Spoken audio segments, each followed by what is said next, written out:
Bismillahirrahmanirrahim. Assalamualaikum warahmatullahi wabarakatuh. Pada kesempatan kali ini saya akan membahas mengenai GVR versi terbaru untuk device non-root. Seperti biasa, bagi kalian yang mau mencoba, monggo ya bisa dicek terlebih dahulu untuk bahannya di pin komen ataupun di deskripsi. Jika sudah didapatkan, tinggal cari aja di folder downloadnya masing-masing. Nama filenya adalah Mangtu versi 3. Saya satukan saja untuk semua bahannya itu dalam file ini, mulai dari Vortex modul, kemudian GVR terbaru versi 1.2.0, dan untuk Vortex core-nya itu menggunakan versi 1.1.7. Jika sudah, tinggal ekstrak saja dan nanti hasil ekstrakannya ada folder dari Vortex modul beserta dengan GVR dan Vortex core-nya. Kalian bisa pindahkan terlebih dahulu ya untuk folder dari Vortex modul ini ke luar internal atau storage emulated 0 seperti ini. Kemudian bisa install aja untuk GVR beserta dengan Vortex core-nya. Untuk GVR saya install terlebih dahulu, tunggu ya hingga proses dari instalasi atau pemasangannya selesai. Jika sudah berhasil diinstal untuk kedua aplikasinya, saya klik selesai terlebih dahulu aja. Dan pastikan untuk GVR-nya itu sudah ada ya di laci aplikasi. Langkah berikutnya, kita harus runningkan terlebih dahulu untuk Shizuku-nya. Dari yang sebelumnya itu Shizuku is not running, ke bagian view command aja disalin dan jalankannya itu nanti menggunakan aplikasi command ya seperti Braven, Bugjaeger, LADB ataupun aplikasi command sejenisnya. Ke bagian exec command aja dan ditempel ya untuk teks yang sebelumnya disalin.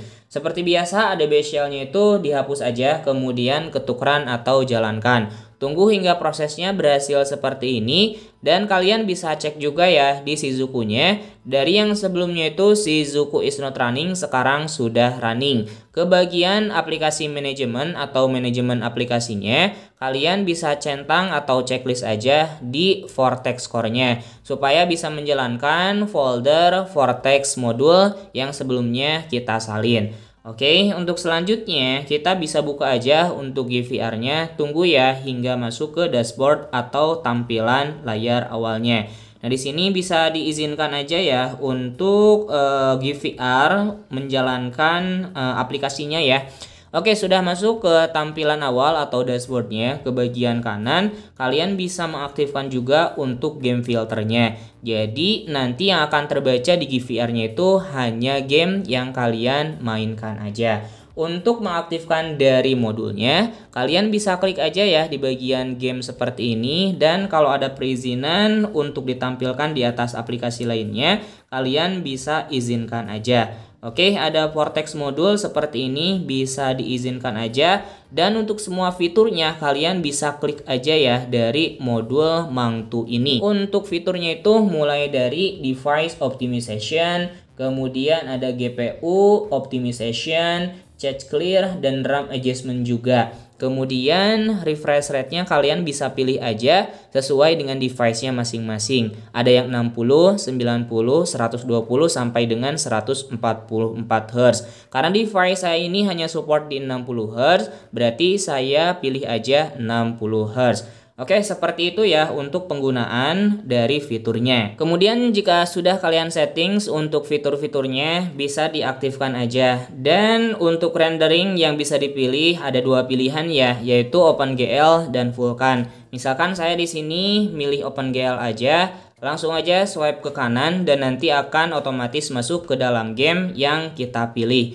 Tunggu ya, akan ada tulisan seperti ini, aplikasi Optimize Ready, berarti sudah berhasil untuk diterapkan. Untuk fitur Game Toolkit dari GVR ini ada di sebelah kiri ya, kalau di device saya. Jadi kalian bisa swipe aja atau di slide untuk warna orange ya, nah seperti ini. Dari sebelah kiri ini ada mode yang bisa digunakan ketika bermain gamenya. Mulai dari mode balance di angka 1,71 GHz, kemudian baterai harusnya turun ya ke angka 0,90 GHz, dan X mode itu harusnya dapat di angka clock speed yang paling maksimal. Nah, untuk device saya ini Redmi Note 5 untuk clock speed paling maksimalnya di angka 1,80 GHz. Jadi sudah sesuai ya untuk clock speed CPU-nya.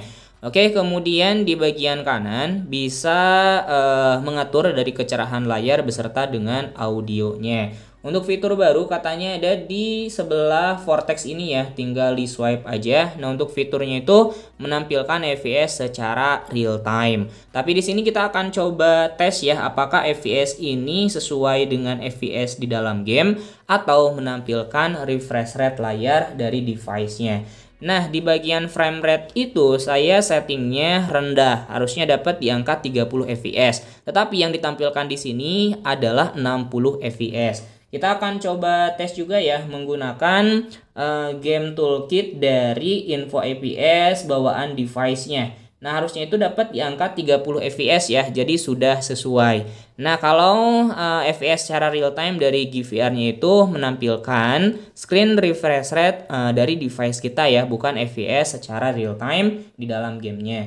Kemudian kalau tinggi itu dapat di angka 60 fps, jadi sudah sesuai ya dengan yang ditampilkan. Oke, seperti itu aja ya teman-teman untuk aplikasi GVR versi terbaru ini yang bisa digunakan di device non-root. Semoga paham dan semoga bermanfaat untuk pembahasan kali ini. Jikalau kalian suka silahkan di like, jikalau tidak suka ya tinggal dislike aja. Saya akhiri, wassalamualaikum warahmatullahi wabarakatuh.